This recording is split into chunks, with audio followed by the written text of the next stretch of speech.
Siapa orang yang benar jujur untuk percontohan? Walaupun bukan Rasul, walaupun bukan Nabi. Contoh pertama, keluarga Ali Imran. Dia bukan Rasul, dia bukan Nabi, dimuliakan oleh Allah Subhanahu wa ta'ala. Nama surat ketiga dalam Al-Quran, Ali Imran, keluarga Imran. Akibat jujur, akibat benar.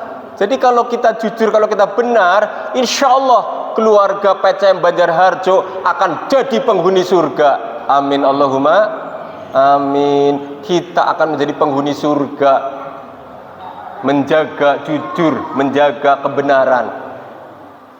Contoh yang kedua, bukan Nabi, bukan Rasul, Siti Maryam. Jujur, nggak mau selingkuh, jujur, nggak mau serong, jujur, nggak pergaulan bebas.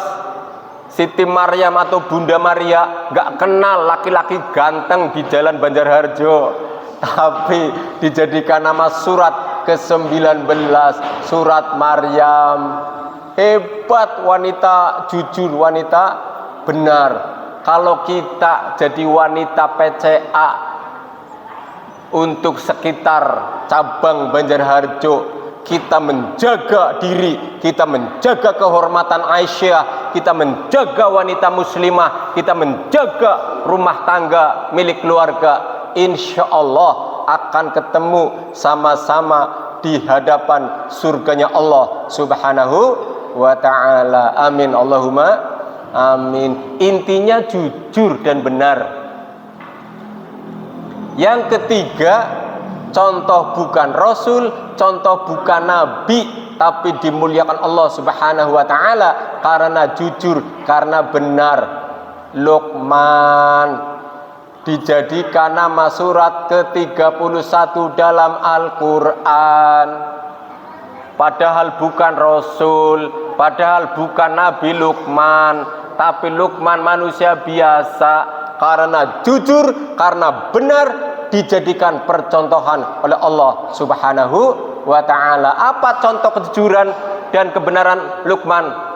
Ya bunayya, wahai anak-anakku, u'budullah, sembahlah Allah. Itu yang menjadikan surga. Jangan menyembah hawa nafsu, jangan menyembah harta benda, jangan menyembah jabatan dunia. Sembahlah Allah, tunduk pada peraturan Allah, taat pada apa yang diperintah Allah sesuai kemampuannya.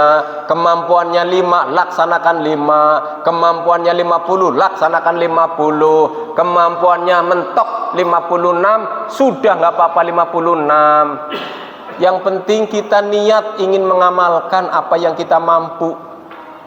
Bukan kita ingin mengetahui seluruh Al-Quran, bukan, gak bakal mampu. Yang hafid Quran aja banyak yang gak paham Al-Quran, apalagi kita yang gak hafid. Intinya sesuai kemampuan kita amalkan apa yang Allah amanahkan kepada kita. Selesai, gak punya hutang di hadapan Allah Subhanahu wa ta'ala. Jujur. Jadi kalau kita jujur, surganya dekat. Tapi kalau kita khianat, surganya jauh, yang dekat malah neraka. Na'udzubillah min dzalik, jangan sampai. Siapa lagi orang yang dianugerahkan nikmat oleh Allah Subhanahu wa ta'ala? Wasyuhada,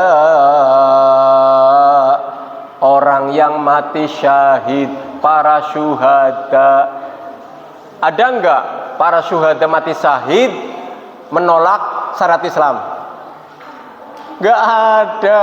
Semua sahabat yang mati syahid memperjuangkan syariat Islam, walaupun ora payu, walaupun temennya sedikit, walaupun dianggap radikal, tapi karena cinta pada syariat yang dibawa baginda Nabi Muhammad SAW, itulah yang menjadikan nanti di hari kiamat mendapat syafaat, selamat, masuk surga. Orang yang di dunia sombong menolak hukum Allah Subhanahu wa ta'ala, merendahkan syariat Islam, menganggap syariat Islam Nabi Muhammad itu gak cocok, dia nanti di hari kiamat belum tentu diberi syafaat, bahkan mungkin ditolak oleh baginda Nabi. Sana kamu minta syafaat pada ahli filsafat, sana kamu minta syafaat pada ahli demokrasi, sana kamu minta syafaat kepada presidenmu, sana kamu minta syafaat pada pejabat negaramu. Gak ada yang bisa. Rugi gara-gara di dunia sombong. Maka kita kalau pengen mati syahid, pulang dari sini mati nilainya syahid. Kenapa?